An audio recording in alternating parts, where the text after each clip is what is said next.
Not the best way to start a story, but here I am, Jack Harrison, at the funeral of my former father-in-law, Peter Mason. I stand at the wake in silence and peace, painfully sad, but beginning to remember happier times and thinking of a wonderful man. Hi, Jack.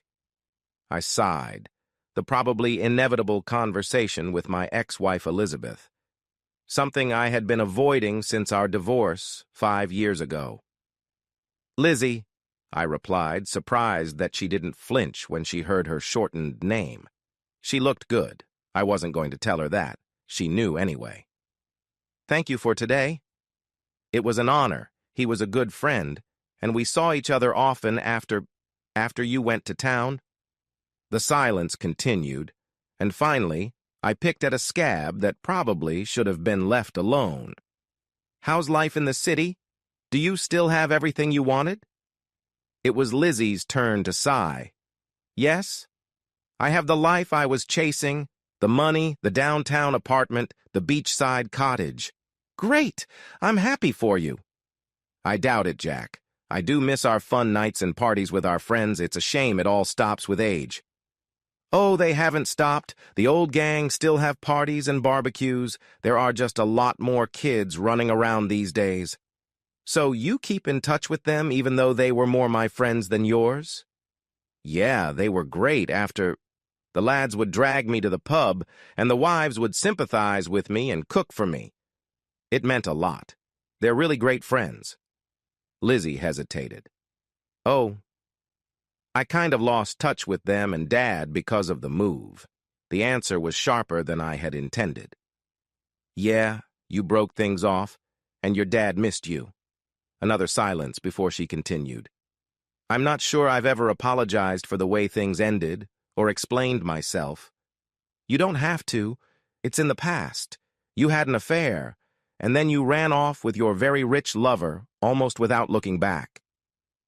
It wasn't all easy, Jack, and I never meant to hurt you, but it happened so fast, and I got wrapped up in things. I apologize for all of that. Well, I was hurt and I struggled for a while. I'd rather not rehash it. I doubt you're sorry. You got what you always wanted, and any apologies are all about you, not me. Well, at least tell me how you are. You look tanned and healthy. Still saving up for those trips you've always made plans for? Actually, I've been traveling quite a bit. I couldn't afford to keep our old house, so I sold it and used the equity for a trip to Southeast Asia that we had planned, albeit not to the high-end resorts, but a whole 6 months there. It was amazing. I loved it so much that I lived with your dad for a while, saved up my money and went to Machu Picchu and then on a tour of New Zealand. Oh, wow. You lived with my dad, I had no idea. And all those places we used to talk about, well, we liked to stay at the most luxurious resorts. You would have loved... Jack didn't let himself finish the sentence.